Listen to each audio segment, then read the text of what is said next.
We bring in a friend who we've known for years and years and years. He's an author, relationship therapist, Dr. R.G. Alan Wilson. Some expert advice on how we can all talk to them. Joining us now is relationship expert Dr. R.G. Alan Wilson. She's the author of Courageous Conversations Connect. Good morning, R.G. Doctor, good morning. Thanks so much for joining us. Good morning, Janelle. It's good to be here. Thanks for having me. And as we mentioned, a lot of people just dealing with anxiety during all of this. What are your suggestions? Some of the things that we need to remember is that this is temporary. This is temporary inconvenience for long-term gain. And as long as we stay healthy, Janelle, then everything else is recoverable. Talk to your children about what's happening right now. What are the best ways to do that? There's some do's and don'ts, right? So you want to tell them that you're going to be here. We're going to be okay. Kids want to know that they're secure and they're safe. So predictability, structure, and consistency. You also want to let them know you have a plan. And even if you don't have a plan, tell them that you're working on one.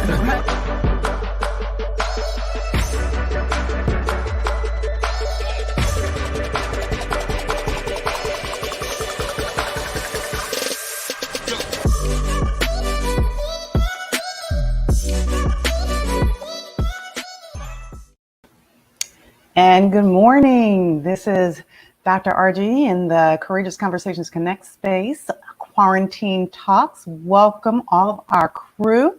Thank you for joining. This is July 13th, 2020, Monday morning. And believe it or not, it is the 18th week of quarantine. OMG. Good morning, China. Thank you for joining. And thank you for our IG family for joining in. Thank you for our Facebook family and our YouTube family. Listen, we've got a great topic for you today. So go on over to YouTube. If you haven't done that yet, hit the subscribe to the page, hit the notification bell so that you can join us. Tag a friend, share this video, let people know that we are on and we are having the Courageous Conversation. Remember, CREW stands for Connecting Relationships for Epic Wins. I am yours truly. Our topic for all this week is struggling well in the midst of two pandemics. I feel like, 18 weeks in, we're going to have like a little bit of a recheck, sort of tapping into where we're at.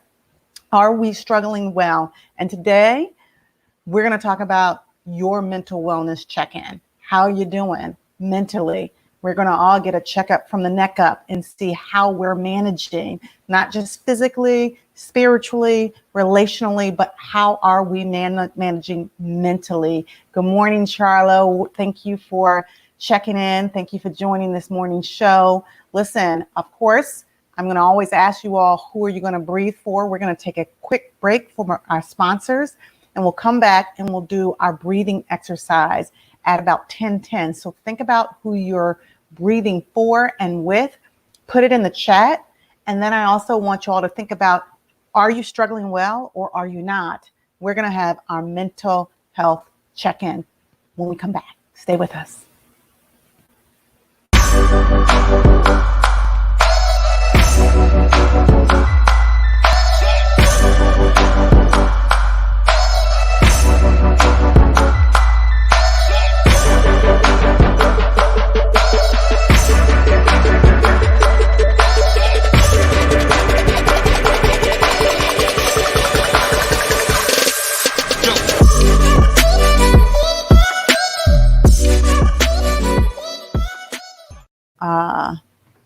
It's my pen. Lost my pen. Hey, it's Dr. RG here again, and welcome to the Courageous Conversations Connect space, where we have our quarantine talks every Monday, Wednesday, and Thursday at 10 a.m. We have it here on the Facebook platform at Ask Dr. RG, as well as our IG platform and our YouTube platform. So tell me who you are breathing for. We're going to get into the dialogue about struggling well and what that looks like. I've got some great information for you as we have our mental wellness check-in. Hey, Larissa. Larissa's on. Mama Skokes is on. Nicole, Charla, China is on. Welcome, welcome, welcome, crew. Y'all know our crew stands for Connecting Relationships for Epic Wins. So tag a friend, share this video, let other people know that we're on. We're having our Courageous Conversations Connect space quarantine talks. This is 18 weeks of quarantine. That's a long time to be quarantined. And there's a lot of anxiety and worry to go around for not just our crew, but for others. So bring people onto this platform.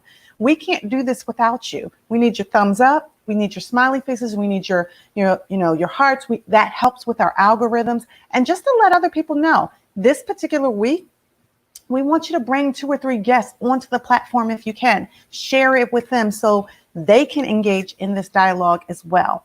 We're about to go into our breathing. So tell us, Larissa, Nicole, Charla, China, our IG family, tell us, who are you breathing for? I've been thinking about this. And hey, Tanya, welcome. Good morning. Tanya is breathing for family in Florida. And she has, Tanya is, I believe, in Arizona. I think she's in Arizona still. She's a good friend of one of my very good friends, BJ, and we're all in this crew together.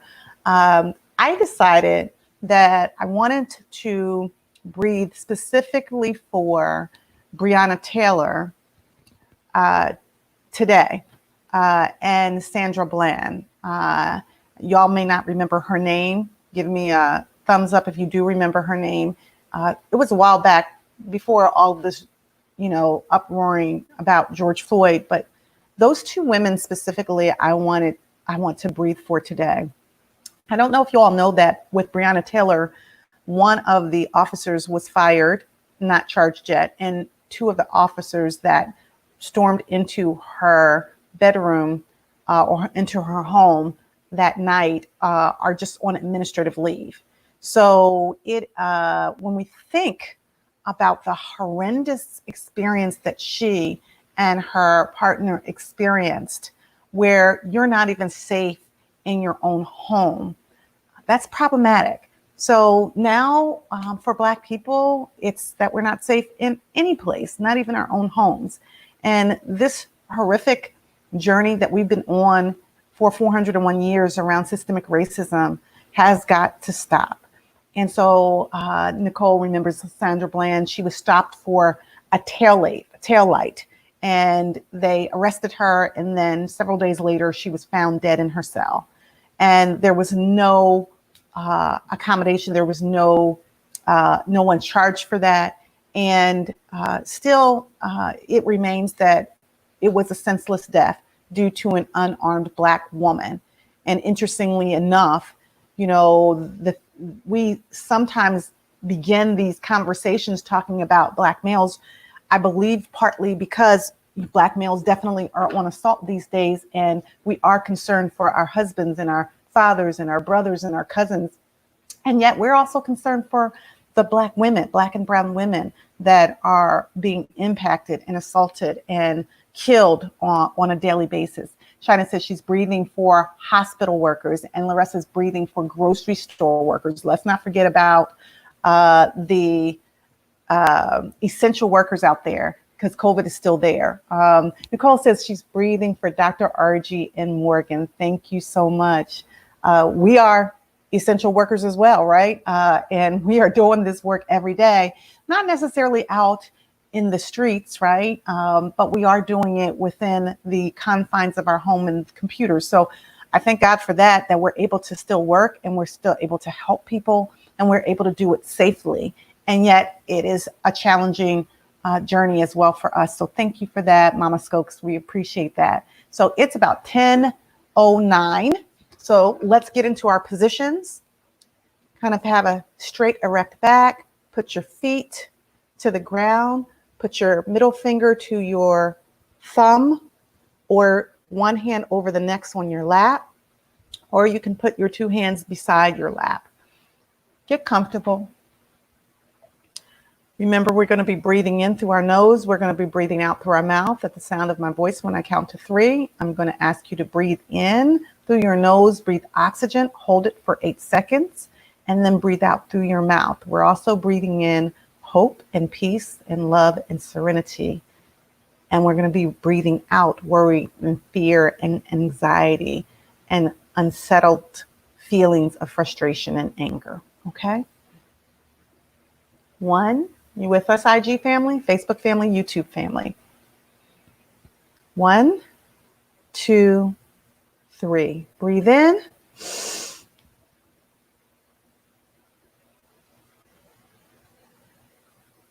And out. Breathe in.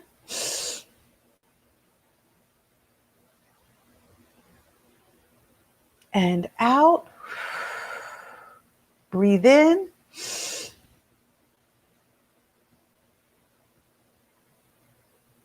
And out. Breathe in.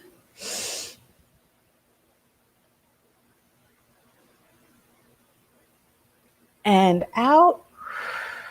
One last time, make it count, crew. Breathe in.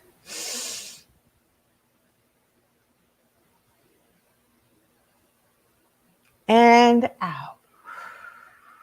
Woo, thank you so much. That felt really good. Continue to do that throughout the day. Get that good oxygen in, and then breathe out, breathe in all the good emotions and breathe out the toxins and the negative emotions. Nicole says, we've got to come together as brown and black women. We have to protect each other with the same, if not more gusto, as we unify for the protection of our black men, black and brown men. Black womanhood is our everything. Absolutely, perfectly true. Agree, 1000%. Nicole, we matter, right? It's a very interesting concept when you think about this, white fragility, let's say. We were talking about white fragility last week. The week before, we had a wonderful interview with Leah Love Avellino, and she talked about being a part of the anti-racist movement. And when we think about white fragility, we also have to sometimes add in there what it looks like to have male fragility or, male privilege that is a part of that, the very fabric of what we live in. You think about it. Why do men make more money than women for doing the same job? Why is it that there is an outrage for many black and brown men out there who are being assaulted and killed and they're unarmed, like the last murder that we saw with Rayshard Brooks? Why is that? And then you hear very little. Why is it that Breonna Taylor's team is still fighting for her social justice and civil rights for the persons that killed her in her own home? I do have to wonder, if it were her male partner, if there would have been a different outrage. And so we matter, right? In fact, it is the woman's womb by which the man come through in order to get here on this planet. And so all black males and females, children matter, black and brown people. And just like when there's an argument, when we say Black Lives Matter and people say, well, all lives matter. And we say, well, if all lives really mattered, then we wouldn't necessarily have to have a hashtag Black Lives Matter. I would say that the same for women. If all women's lives matter, then we wouldn't necessarily have to have a hashtag that Black women or brown women's lives matter. And so we need to really keep that in mind. But today's topic, I really want us to focus on the idea of our mental wellness check-in. How y'all doing? How y'all doing? How are we doing? It's 18 weeks in quarantine. I have to tell you, it's a little challenging days when I'm maybe going out maybe once a week to check on my dad. I see people out without wearing masks. I see it on the TV where people are saying it's all right to not wear masks. And it may be your right to not wear masks, but the reality of it is if you don't, then you're also putting someone else in harm's way.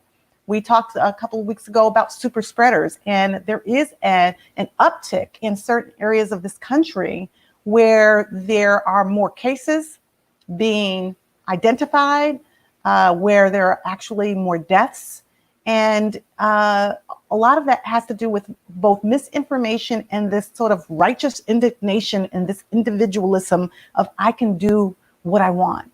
And so that's disconcerting, quite frankly, because we're talking about children possibly going back to school. I don't know if y'all saw that interview with Betsy DeVos.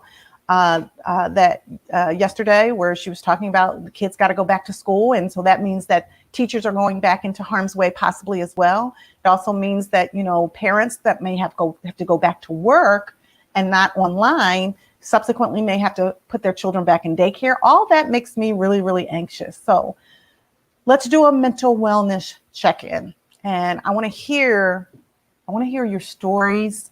I want to hear how you're doing. How are you doing, Nicole and Larissa and China and Charla? How are you faring in the midst of what I call the sun sometimes is a weapon of mass distraction? And I'm going to read a little excerpt from Courageous Conversations. I was reading this morning before we go into like some signs and symptoms for when you're not doing well. If you haven't read this yet, it's the first book that I published back in October called Courageous Conversations Connect, a pathway to reset your mindset with intentional thoughts from the inside out, because a lot of this has to do with our intentional thoughts. So this week 48 is about test. Remember, in this book, you have 52 weeks of courageous conversations that then spill into you being able to have a call to action, which I give you. Remember, I'm still doing therapy every day, usually from 12 in the afternoon till 9 in the evening. So that means that if you're interested in therapeutic intervention, give us a call at 215-789-6999 or reach out to myself or Morgan at Ask Dr. RG Connects, or Dr. RG at connectionsmatterllc.com, or M. Wilson at connectionsmatterllc.com. So if you're interested in that, or even if you're interested in getting this book, because it's a really good therapeutic tool for such a time as this. And there's a journaling part. So every single week you'll get a courageous conversation, a call to action, and an opportunity to journal what you're feeling. So this one is entitled Test. Any test that comes your way is not just to frustrate you or make you sad. Most tests come with multiple lessons and testimonies along the way. The question is not whether you will go through tests, trials, and tribulations. The question that you should resonate with most in your spirit is, how will you grow through the difficult times that test your faith and use the process and the outcome as a testimony to bless others? Your mess can truly become your message. You just have to make a decision to stay connected to your faith. My good friend Jean Austin Jefferson always tells me fear and faith can never reside in the same space, but the choice is yours to choose one or the other. Simply trusting your spiritual connection to see you through the test allows you to grow in the midst of the experience. All circumstances are simply experiences that shape you along the way. These tests are meant to strengthen you for the next leg of your journey. God will always see you through the test, not just because of you, but in spite of you. So changing your perspective will allow you to view your test differently as a new you emerges. So what about that? Are we in a test right now? Is your test becoming a testimony? Does your mess actually help you to give a message to someone? So tell me what your story is in terms of what you're struggling with. For me, as I work with people, here's what's trending. Here's what people are struggling with.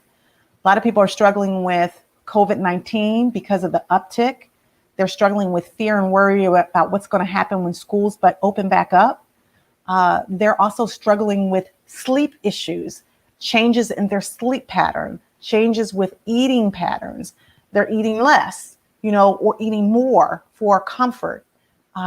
Difficulty concentrating. Is that you, where you kind of mind shifts to all of these other things and you can't focus even when you're supposed to be working? Worry about chronic health conditions.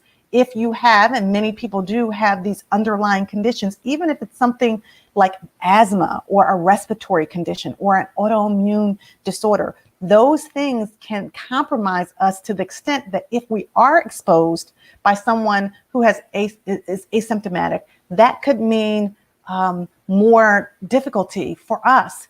And so are you constantly worried about that? Also, are you worried about any kind of mental health conditions? Are you struggling with depression? Are you struggling with anxiety? Are you struggling with increased panic attacks, whether it be in the middle of the night or in the middle of the day? What does that look like for you? For some people, it looks like heart palpitations, sweaty palms. It looks like migraine headaches. It looks like just an anxiousness about you inside your body. And what is happening is people are tending to use certain vices that are not good for them, whether it be smoking or alcohol or other substances that are really, really not helpful for them. Does any of this ring a bell for you? Or are you more and more agitated subsequently that the things that did not bother you that much, now 18 weeks into a quarantine, are really upsetting to you? Do you have short patience for your partner? Do you have short patience for your children? Are you just over this all completely? And so it's causing you to maybe want to sleep more or not be as productive or not be as motivated. All these can be sort of an uptick that your mental health is being compromised. And then there's some more severe things, right? I have actually worked with people who are starting to have more suicidal ideations, where they don't have a plan. They're not really thinking about hurting themselves, but they are thinking like, well, this world is so messed up. Like, why do I want to be here? That kind of thing.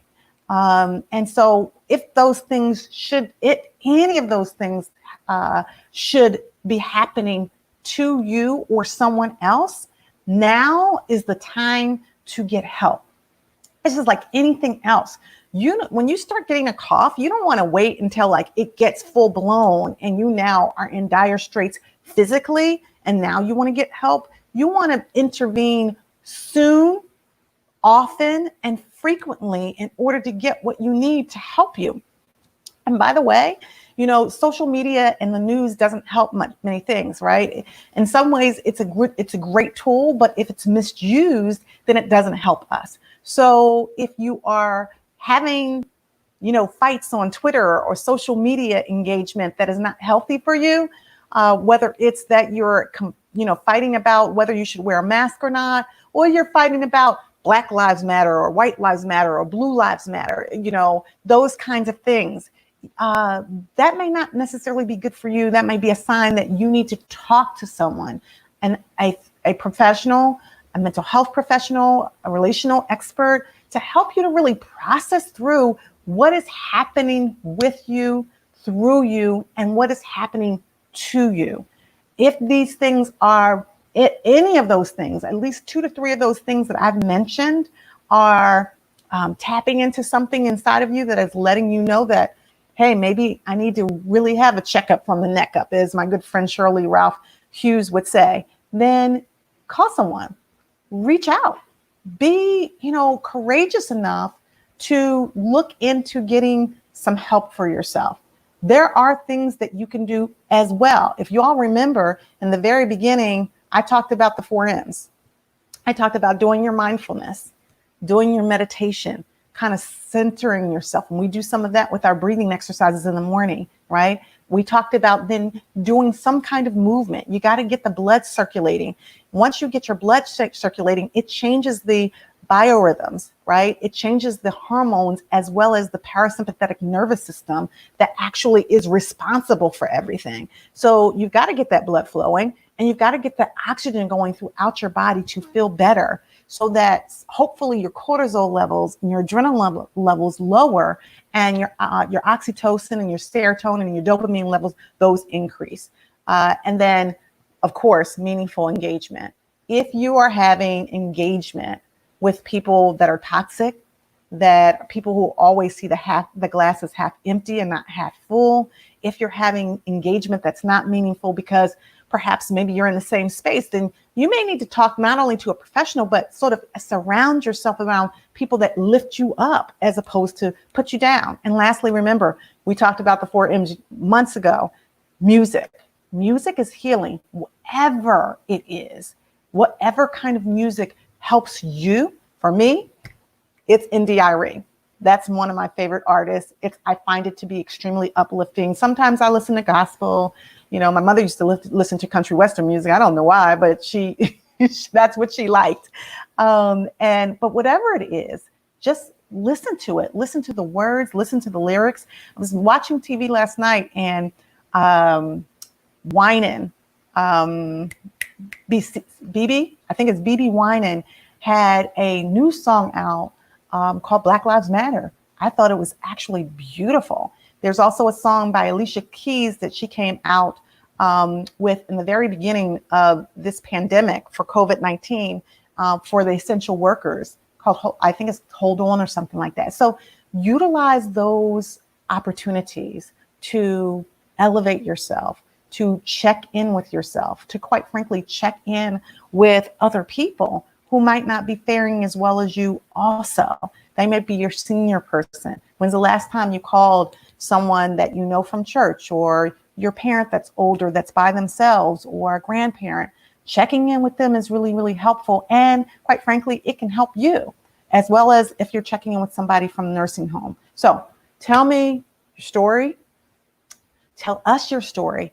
How are you doing? What are the things that you've done to cope? We're going to come right back. We're going to take a quick note from our sponsors. Then we're going to hear your story, what you're doing to cope, how you're dealing with your mental health and wellness. And then I'm going to give you some things, other things that you can do. So stay with us.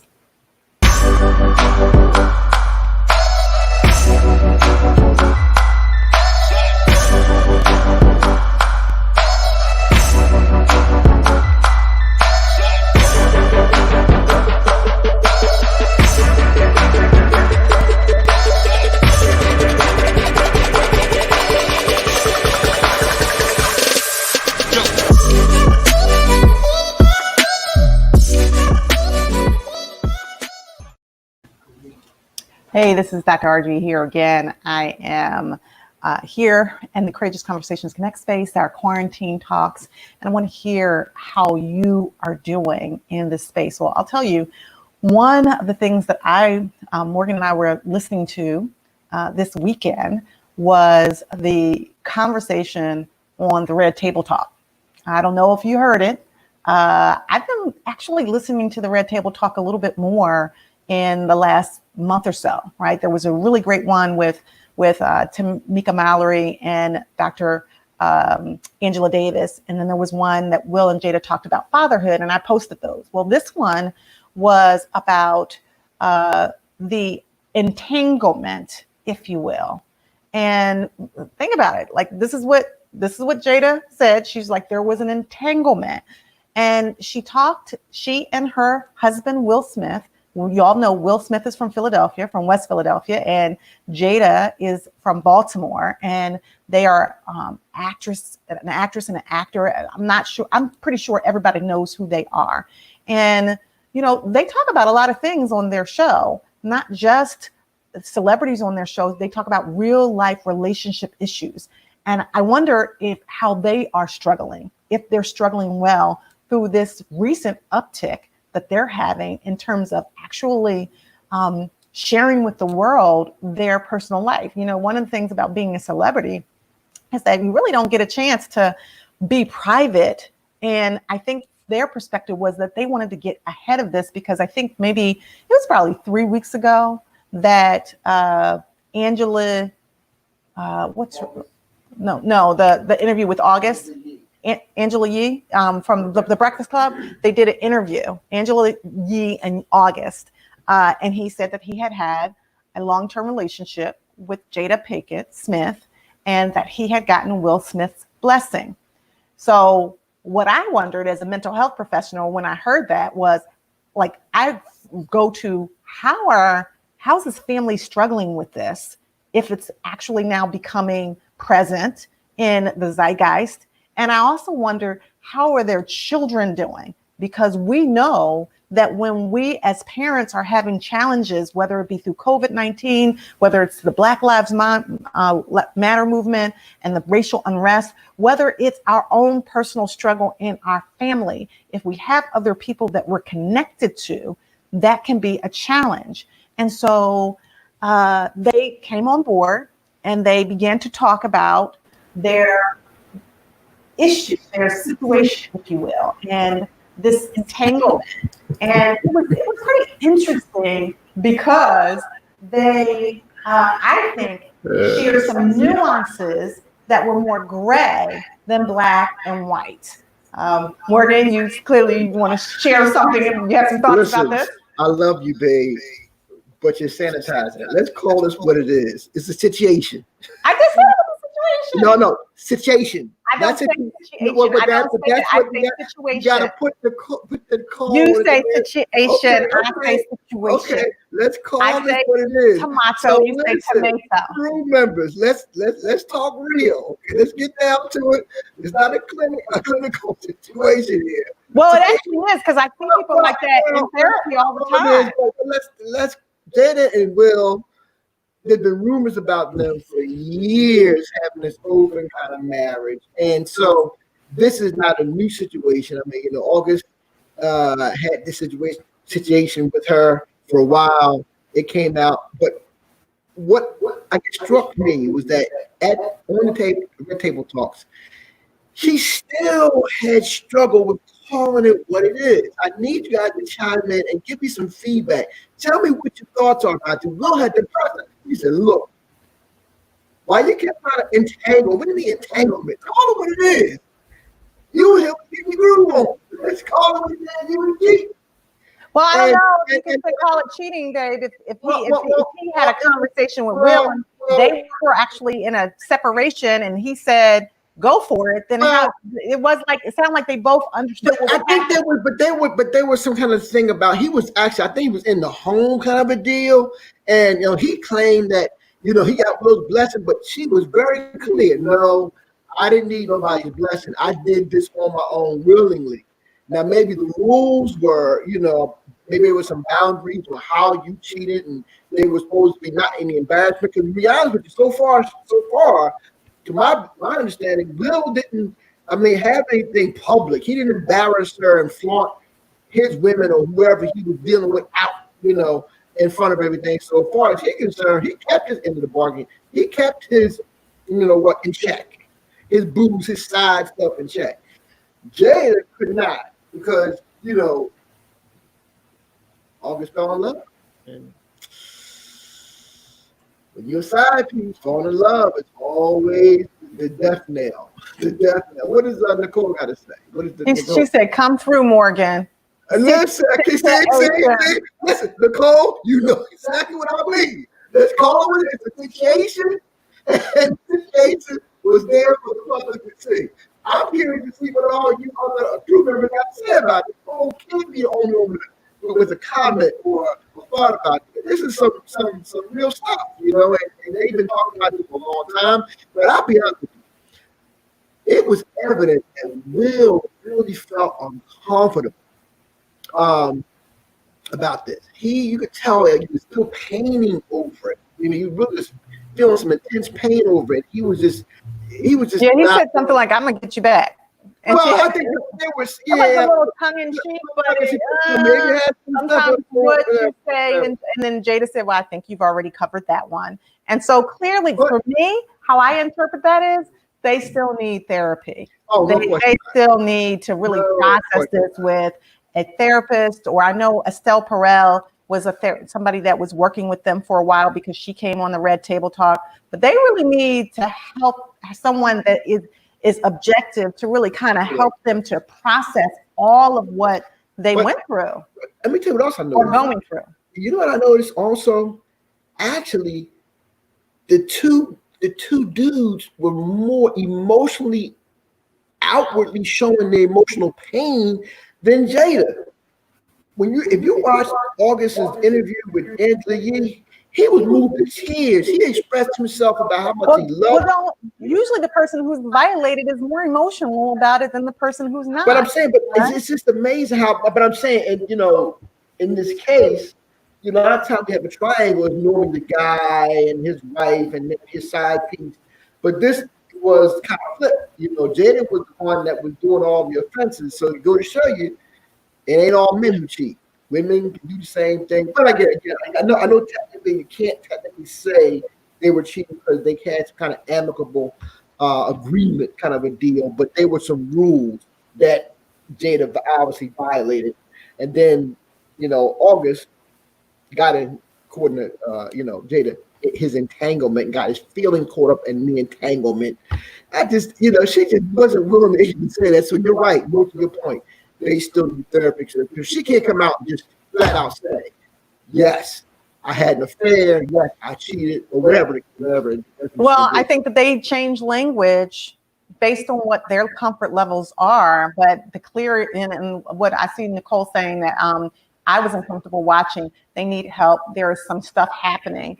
This is interesting because I can't remember this other person's name, Morgan, but he's a Black country Western singer, and he just came out and said, Russell, something like that. Russell Crowe? No, he's Black. And he's married to a woman who is white. That guy? Yes, for 20 years. And actually, he did a concert this weekend. And he's a country Western singer? Yes. And he said that he, what did he say? When they are uncoupling well. They're doing I took a picture of it. Let's see if I can find it. Uncoupling well. Yeah. I can't find it right now. But I remember doing a segment about that too, where, quite frankly, couples were making a decision that they were just going to uncouple, and they were going to do it in a healthy way. So they have children as well. Somebody help me out if y'all remember that story. It just came on this weekend. It came about this weekend, and he's doing. They're figuring it out in a healthy way, which I think is really good. What are your thoughts about that? My thoughts. What are your thoughts about that, more? Uncoupling well. There is a way to do it. Obviously, I mean, you've done it in your practice, helped couples. When they can't figure it out, how do they divorce and separate in a healthy manner? Certainly can do that. You can do that, especially if you got children involved, Especially if you have children. You have to get over yourself and find a way that both parties can still parent well and be good parents to their children, and minimize the hurt and pain and anguish that the children may be exposed to, for sure. Absolutely, for sure. And that just takes, again, continuing the courageous conversations between the two parties, and everybody understanding what the ultimate goal is, which is, like you always say, children need predictability, they need safety, they need structure, they need all those things. So, if you have children and you're divorcing, then you have to make sure that you get out of your feelings and come to the table and talk to each other and communicate so that things can move forward in a smooth way. Some people can do it. Some people really have a hard time getting out of their own way. And Jada Pinkett and Will Smith, that's where, they modeled that very well in terms of, he talks about, and she gives some major props on his fatherhood. Father. And obviously she's a good mom. And, I may not always agree with everything surrounding their parenting skills. I mean, everybody has their own way, but overall, they seem to come together and make it work. What do you think about when people are? We're in a quarantine, right? And I've been seeing some people out having some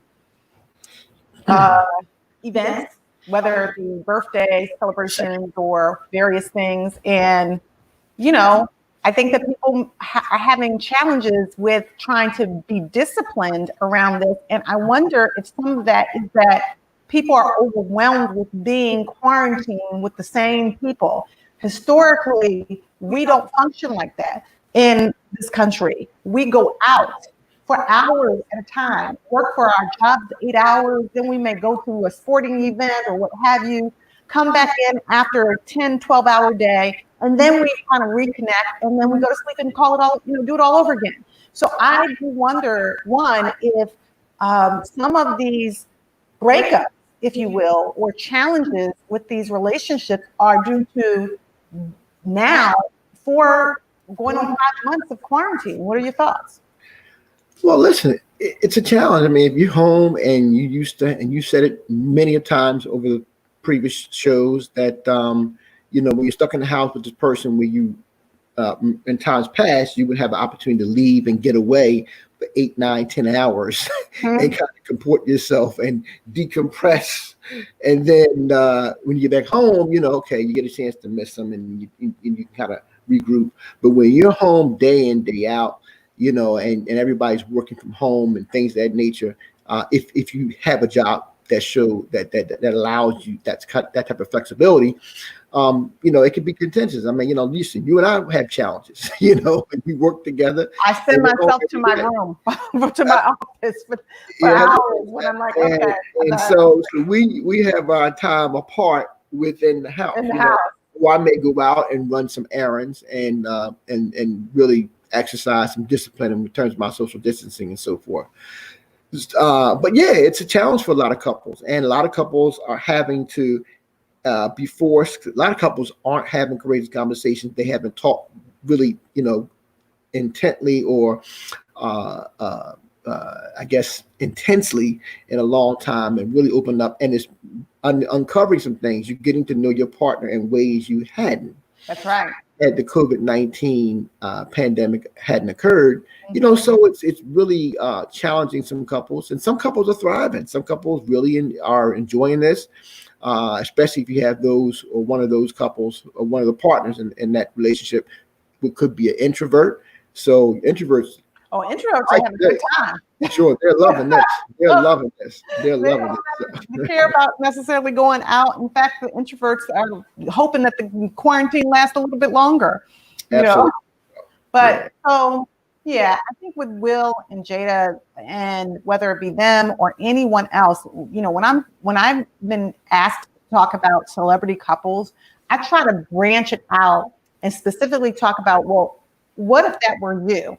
What if, some part of what they said was they were having some significant challenges way before COVID-19, and they had agreed to have some kind of in-house separation or some kind of separation. Well, this happened, years ago. So yeah. this is coming up now because August, he had some serious health issues. He went blind or had some blindness issues. He has an autoimmune system issue. And so he had this really revealing, and he's going for a tremendous amount of trauma in his life, And so that was part of it. And part of the trauma he was going through was also, he was trying to get himself back on track, and he has custody of his two nieces, which are beautiful young ladies, beautiful. Just all kind of trauma and tragedy. What do you think, Morgan, about the rescuer mentality? Because I see that a lot in couples that I work with oftentimes, that people sometimes come together because they feel good about rescuing a person, right? And maybe they might be with someone who doesn't. I hear this a lot from men who say it doesn't feel like the woman needs them enough, or, that kind of thing. Well, it's for someone that they can help. And then when that changes, then the relationship changes. Well, Will was, let's call it what it is, the major star. She was a star, but she wasn't really a major star. And so she made a decision to really take a step back because her career had been kind of subdued and well, yeah, and she was pretty much staying home, and I felt like she didn't have a purpose. So, when her and Will started, I think part of their deal was, remember, she started a rock band at one point. She was trying to travel and do rock and roll and all this stuff like that. So she was just trying to just throw all kind of stuff out and trying to find her way in some way to connect and find a purpose, because the kids were getting older, doing their own thing. And I think and Will was absolutely dead focused on his career and and making those millions and millions of dollars. That was his thing. So he admitted, I kind of left her to the curb and the kids, and I really was focused on that. So it left her to do whatever and to try to find her way. So and then more to your point, the rescue mentality, I guess they had been friends with August at some point, and then they befriended him, and then whatever they like the whole rescue. So she found him to be a project. I think she went into it genuinely honest to help this dude out. And then Will's gone. and then she got, lines started to blur, and whatever the deal may be. And next thing you know, Blurred boundaries. blurred boundaries, and then, like she said, got into this entanglement. Well, You and know, they entangled, all right. I They always say, entangled, all right. I always say, do you want a partner or a project?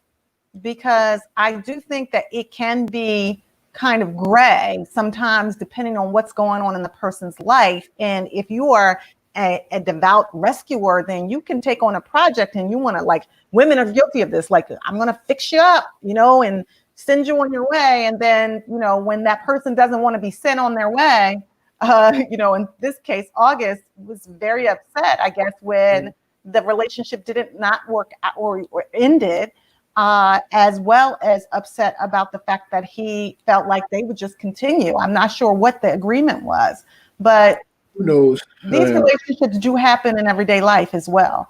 And I want to, give a pitch for couple therapy and for people to take some risks to seek your own individual mental health and well-being, as well as relational well-being. Because if you're physically and if you're mentally well, rather, then the chances are that your relationship is going to be healthier. But if you're not, then oftentimes that relationship can be stretched and challenged, and sometimes it can be, not healthy at all. And to your point, Morgan, most people don't have these courageous conversations. And as a result, I've seen it where people didn't talk and then the relationship was over.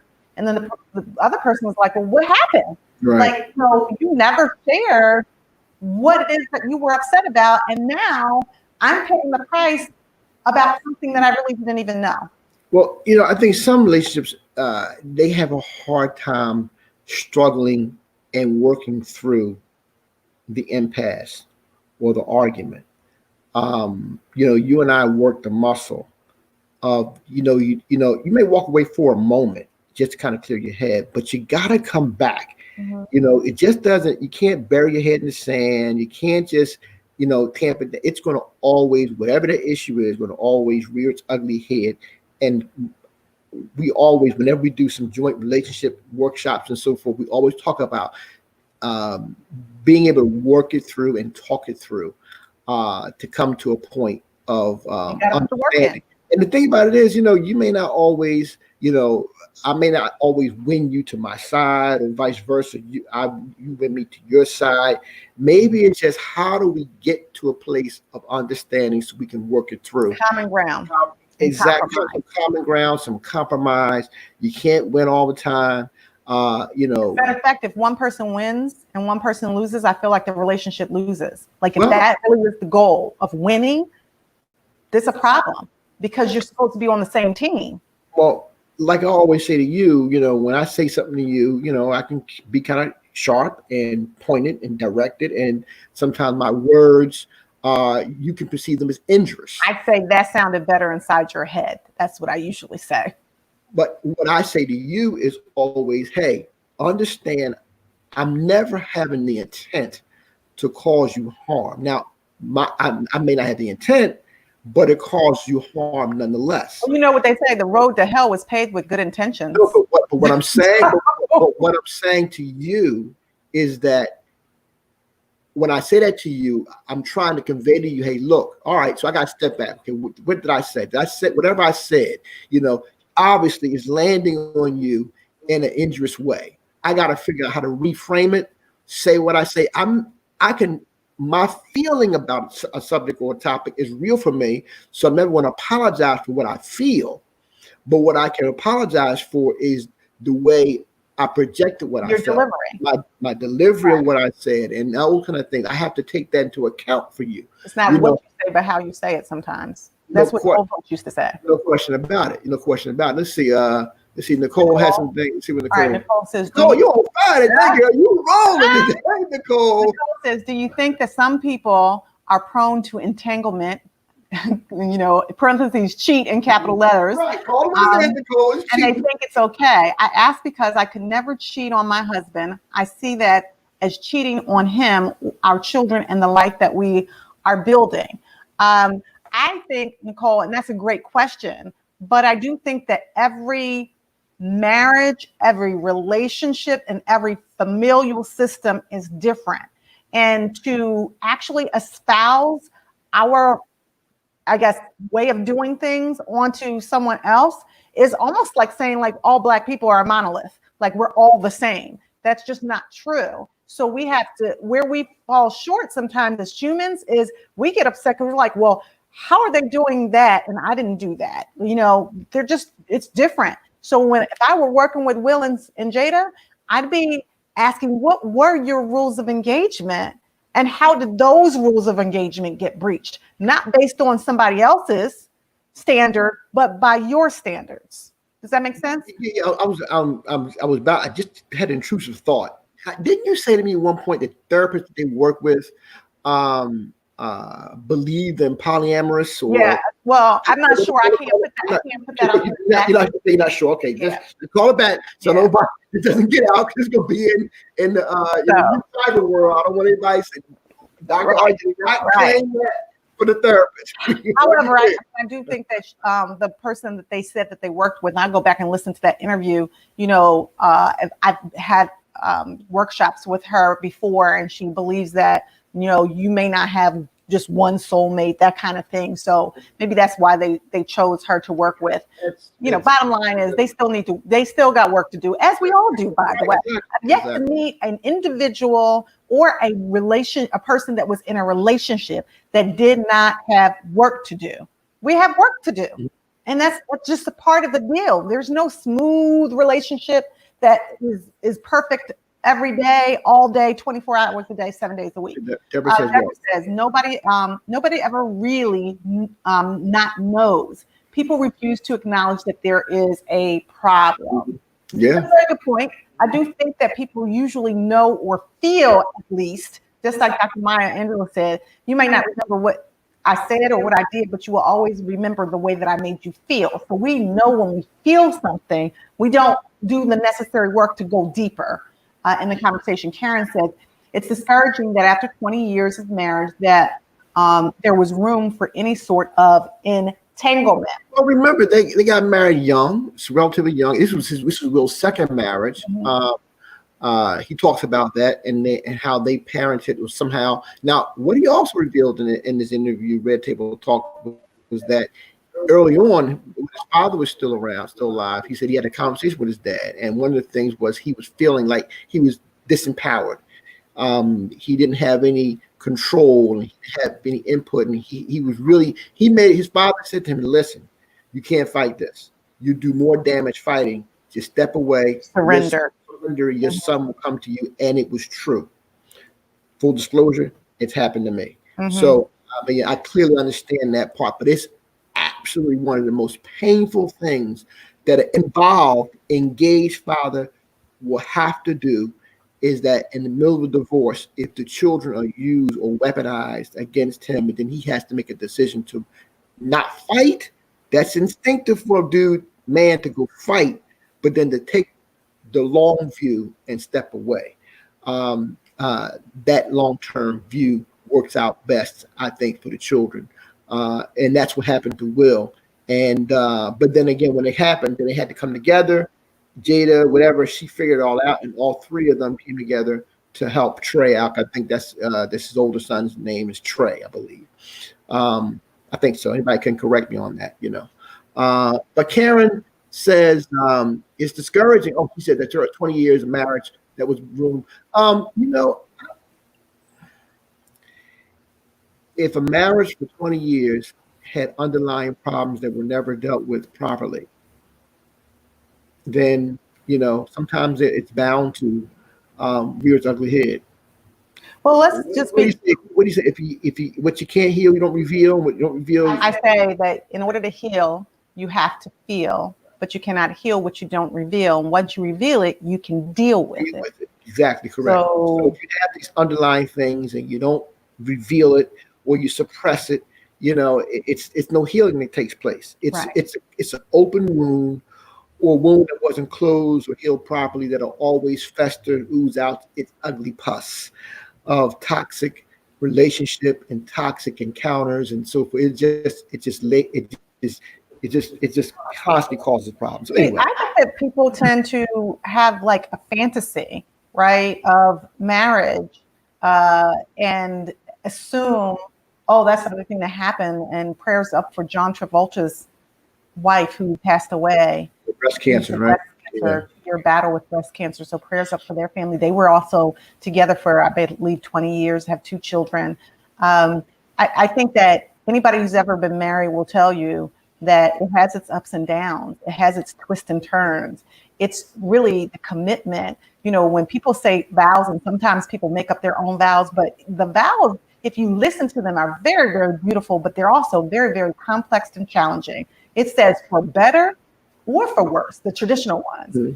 Till death do us part, in sickness and in health, for richer or for poorer, right? So it goes from one extreme to the other extreme. And it basically says, like, we're in it to win it together, no matter what we grow through. But that can be challenging. And I think that because people plan the wedding, but they don't really plan the marriage, they don't really talk about the necessary things. And by the time they get to me, right, I have a program that's 14 weeks of areas that you must discuss if you're doing premarital counseling, to help you to understand where you are actually thriving and doing well and where you're actually doing very poorly, and what things you need to do to get better in those particular areas. When people don't do that, by the time they get to me and I'm asking them, well, did you talk about this, religion and sex, and did you talk about where you're going to live, and did you talk about money and finances, and if one person gets sick, did you talk about how many kids? Like, there's a whole host of things that they didn't talk about because they were together and they were just having a good time. Right. And the other piece too is that when you have that big ritual and you have all those people there standing with you, I often say, which it is a little bit of a deflator. I say, that is a ritual of goodbyes. Right? It is a ritual of goodbyes. That doesn't mean you're going to say goodbye to all of your friends and family and you'll never see them again, but your life will exponentially change. Yeah, and when it does change, those relationships will shift. Right. And whether or not those people, everybody that's tearing up because you're saying I do, it will be whether they can handle the shift in your life when you are actually now integrating a new person that is your priority. That is keyword you said that new person in life is now the priority. And that can make a major challenge for a lot of people because it's a mind shift, it's a spirit shift, it's a heart shift, and sometimes it doesn't happen, it doesn't happen right away. So you say I do. Sometimes it may take a minute. It may take up to people don't want to accept it. Yeah, they just want to go back to their lives like how we did. Let's just hang out every night. Well, it doesn't. Or you have to make those hard boundaries, especially if you had a group of friends that you've been hanging out with for a long time. The new normal, which is what we're doing with this whole COVID-19 and pandemic. This new normal. Can you make an adjustment? Can you adapt? Do you appreciate where you're at? And are you able to acknowledge and move to a new attitude? All of those things are necessary with any transition, right? Truth, trust, love, or I say love, light, truth, and accountability leads to hope and freedom. So can you be transparent? Can you trust that relationship? And transparency, I think, is really key. And it's hard, right? This is about putting the work in to keep building, even in the midst of the challenges that you have, so that you get the victory and your relationship gets the victory. That doesn't mean perfect. It just means perfect for each other for such a time as this.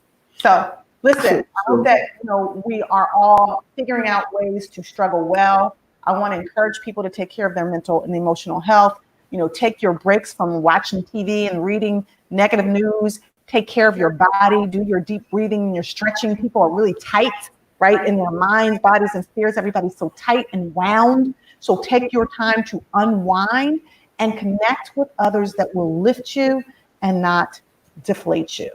So I got a question for the audience, for you guys, you true crew members, people who are connecting relationships for epic wins. Love that acronym. Love it, love it, love it.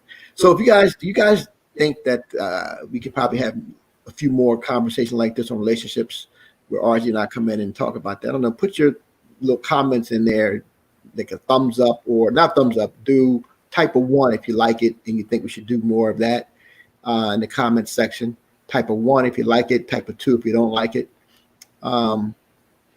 Deborah, I said a 1, not a yes. Type 1.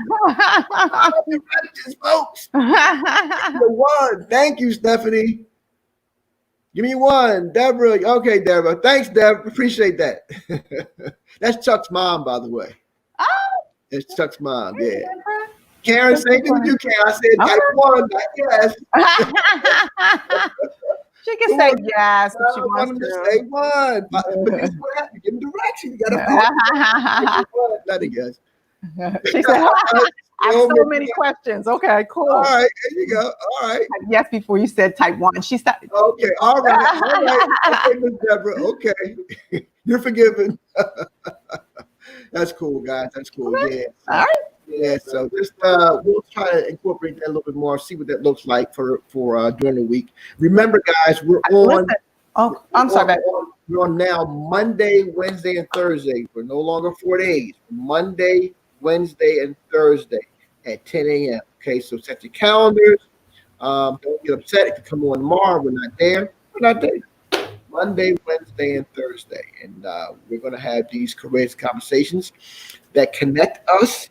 It's important. Once again, I tell you, you guys got to be our evangelists. I really hope that you would invite your friends, talk to them, tell them, invite them to like the page and follow the page. They just hit that, mash that like button on both Facebook and YouTube. And if you're on the YouTube channel, mash the thumbs up on the YouTube channel. It's important. The more you mash it, the more you say you like it, and invite, share. That helps out with the algorithms. I can't express that enough. All right. That's what it is, guys. I can help with topics. Send them on your way. Send them my way. So if you guys have a topic that you want us to talk about, listen, you can email us at contactus@connectionsmatterllc.com. Again, it's contactus@connectionsmatterllc.com. Type in your suggestions for show topics or things you might want us to talk about. That's huge. I mean, we're doing it for you. You're the audience. You're the crew. We want to enlighten and we want to expand the conversation. We've had great shows. We're going to continue to have great guests on the show that'll come on and help us and kind of enlighten you. And you're going to spice it up some. We're going to start having some more controversial topics and kind of step on some toes and hit a few third rails a little bit. But guess what way you can grow? If we just tiptoe around it and not really hit it right where it is, like I said, it's not situation. It's not entanglement. It's cheating. Okay. You got to call a thing a thing. So, anywho, guys, anything else to say, babe? No, babe. Anything you sure? No. Love you, babe. I love you too, babe. Listen, guys, love you guys. We thank you so much for all the love and support you give us. You guys are true ride or die crew members, and things are coming your way soon. It'll be great, and we have some exciting things. We're just trying to put some things together, so please continue with your support. Thank you, Miss Deb. Appreciate it, Miss Deborah. Thank you, Karen. Thank you, Nicole. Thank you, China. Thank you, so many of you guys. Charlotte. Yeah. Thank you, guys. Thank you for your contributions. We appreciate it. All right. All right, guys. Well, we love you. If no one else told you we love you, we're telling you today. And we pray that you have a beautiful day on purpose from our heart to yours.